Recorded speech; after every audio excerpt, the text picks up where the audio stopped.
Today I'm going to show you how to use slash commands in Slack. So slash commands are quite nice because it allows you to add different elements or do different things. So quite simply, you're going to hit slash, and here you can see that there are so many things that you can do. All right, everything from setting reminders to creating events on some of your integrated apps. For example, I have the Google Calendar integrated here. You can also archive your current channel. You can collapse all your files in your current channel, expand. There's tons of things that you can do. You can also browse different apps. There are different things over here. So whatever it is that you are seeing. So for example, I've got the slash and I want to create an event.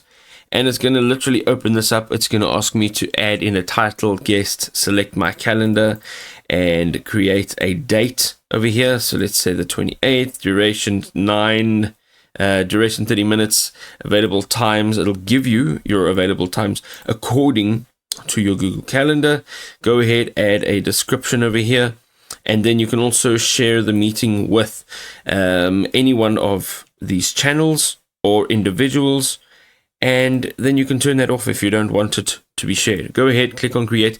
This is nice because you can actually go and use these slash commands to add in a whole bunch of different things. So for example, let's say I want to display action text. Go ahead, click on this, and you'll be able to use any one of these commands in any one of your channels.